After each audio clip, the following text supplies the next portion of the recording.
Yes, alright mga minamahal, it's me again, Alicia nyo. Nagbabalik muli para sa ating panibagong video. So, ngayon, pag-usapan natin kung gaano po kainit ang tensyon, kumbaga sa movie, kumbaga sa palabas, sampalan ni Attorney Claire Castro ng Palace Undersecretary.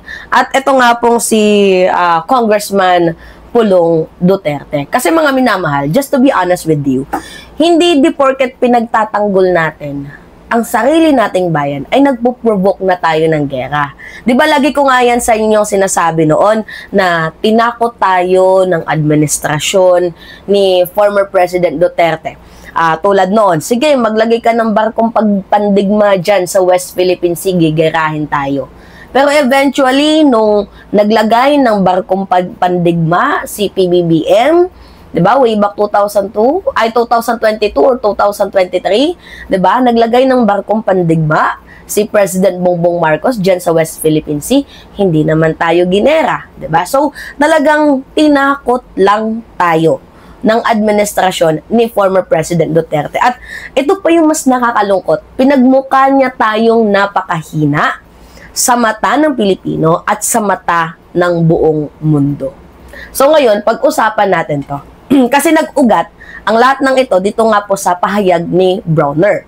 'Di ba? Na ang sinasabi niya na ang US missile, ang US Typhoon missile, abay baka yung length nun ay umabot sa China. Yun lang naman talaga yung naging ugat ng hidwaan kung bakit lumaki hanggang sa nakisosyo na dito si PCG spokesperson Commodore J. Tariela, hanggang sa ito na din si Attorney Claire Castro nagsalita na din sa pagtatanggol dito sa ating bayan kasi literal na bulldog kung tawagin ng China itong si Pulong Duterte.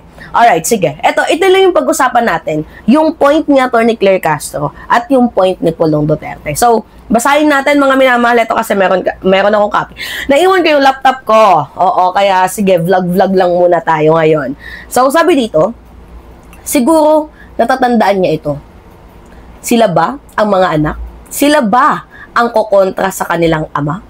Kailangan lang lumakas din ang ating pwersa at hindi tayo magaya sa nakaraang administrasyon na inutil na ituturing pagdating sa China aggression.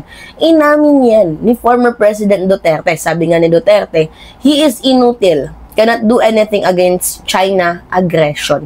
So si former President Duterte na din mismo ang nagsabi na wala tayong kakayahan na makipaggera dyan. In the first place, hindi naman tayo nakikipaggera. Ipagtatanggol lang natin yung rights natin kasi sovereign rights natin yan. Atin yan. 'Di ba? So, wala naman atang masama kung ipagtatanggol lang natin ang sarili nating bayan without provocation, without, entering into a war. Wala namang masama, 'di ba? Kasi atin naman yan. 'Di ba? Nakalagay sa batas na atin yan. So, pinaglalaban lang natin ang sarili nating bahura. Alam nga naman yung mangingisda natin parang nagnanakaw sa sarili nating bayan. Oo. Kahit nga yung galunggong, kailangan pa nating mag-import sa panahon ni Digong.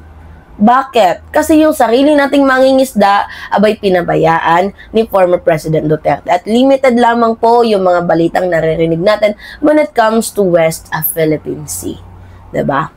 So, sabi naman dito ni Pulong, if you cannot defend your president's failure, don't rewrite the success of the previous one.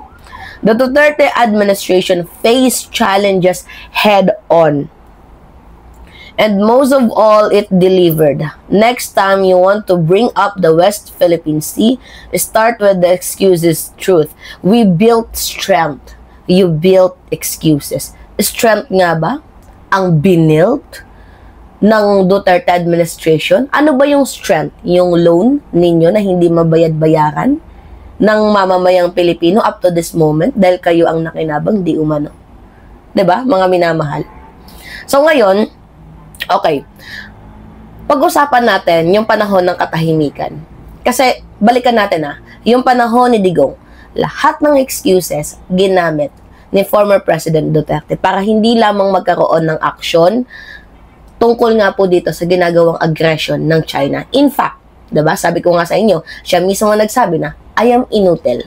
I cannot do anything against China. Imagine that. Isa kang commander-in-chief.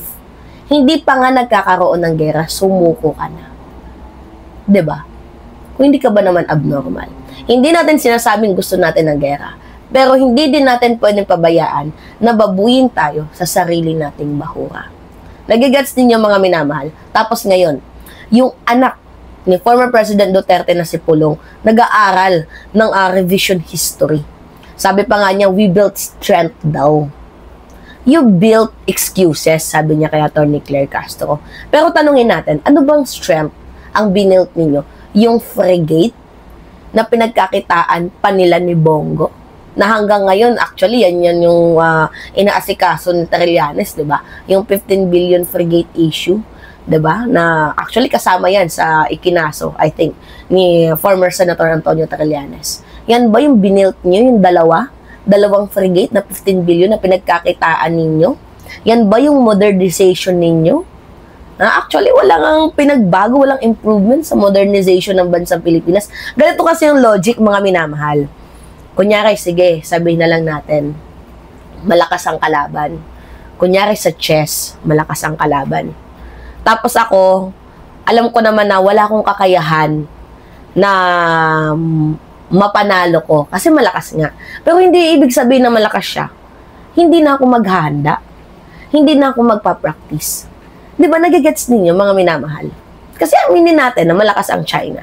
Pero hindi ibig sabihin na hindi na tayo magpa-practice, hindi na tayo magpapalakas, hindi na tayo yung learn by day, alam niyo yun, mga minamahal, yung aaralin yung concept, ganon. Kasi, di ba, kunyari, sa boxing, di ba may times na makikita ninyo yung kalaban ni Manny Pacquiao, sobrang laki. Oo, nakalimutan ko kung sino yung kalaban niya sobrang malaki. I'm not fan of boxing, pero, ang laki. Like, si Manny Pacquiao, ang liit lang niya. Oo, tapos yung kalaban niya, sobrang tangkad. Tapos, sa daming nagsasabi, ay, matatalo si Pacquiao na ito. Hindi kaya. Ang iba nga, pumusta pa nga sa iba sa kalaban. Pero ano yung ending? Nanalo si Pacquiao. So, di ba, yan yung logic, na hindi di porket nakikita mong malaki, mataas, ay hindi na natin kaya. So, ang kailangan lang natin ay mag-practice, araw-araw na ensahe, di ba? So, ganun dapat. So, kagaya ng China at sa Pilipinas, hindi din porket malakas na sila, hindi na tayo mag-upgrade ng modernization natin sa Armed Forces of the Philippines. Nakukuha ninyo yung punto ninyo, mga minamahal. Diba? Hindi din porket ano na sila, malakas na sila, tayo, hayaan na lang natin, ay malakas na sila, wala tayong laban. Okay, wag na tayong mag-upgrade. Ganun ba yung gustong iparating ni Pulong Duterte? Kasi sa panahon ni Duterte, mga minamahal, ng kanyang ama, halos walang real progress ang Armed Forces of the Philippines when it comes into a modernization. Kung meron man, meron silang nabili, pero kaduda-duda pa yung mga kontrata. 'Di ba? Yung frigates, mga minamahal, na bukod sa pinagkakitaan na nga nila, abay, nagkaroon pa sila doon ng fame, tapos kickback at influence. See? 2 frigate lang yun, modernization na ba yung tawag doon? Nasangkot pa nga itong si Senator Bongo sa issue na yan, di ba? Mga minamahal. So, yung binili nilang frigates na yun, walang accountability. Walang transparency. Talagang pangungupal yung ginawa nila. Tapos, si Pulong pa, yung may ganang magsalita na para silang bayani dito sa West Philippine Sea. Kasi we built strength daw, tapos tayo daw, we built excuses. Ngayon, tingnan natin. Yung kasalukuyang administrasyon, 'di ba, si PBBM, hindi sa nagtatapang-tapangan siya. Pero nakita naman ninyo, yung pagtanggal niya doon sa Bajo de Masinloc ng floating barriers. Imbes na ang unang pumuri diyan ay yung dating administrasyon or yung mga DDS, mas pinuri pa tayo ng ibang lahi. 'Di ba, na humahanga sila sa ginawa ni President Bongbong Marcos. Yung pinatanggal ni PBBM yung floating barriers without provoking the China. 'Di ba? Nagigets ninyo, mga minamahal. Hindi natin gusto ng gera, pero pinaglalaban natin ang ating karapatan. Ang importante dito, mga minamahal, tayo mismo, nilalaban natin nilalaban natin ang sariling atin.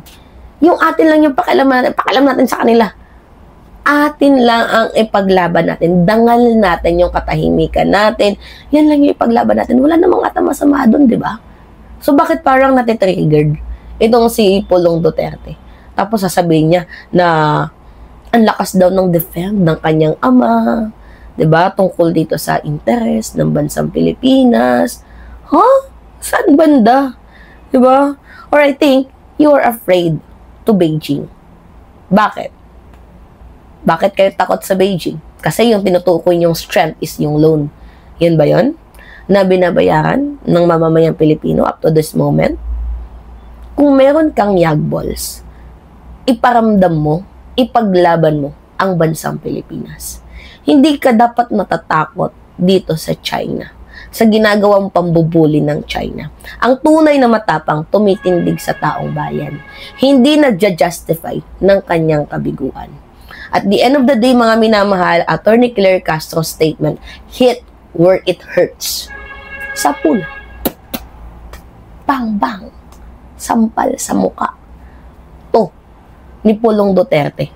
So, to be honest, tama lang naman na kailangan natin palakasin ang pwersa para nang hindi tayo magaya sa nakaraang administrasyon na inutil. Walang pakialam sa ginagawang aggression ng China.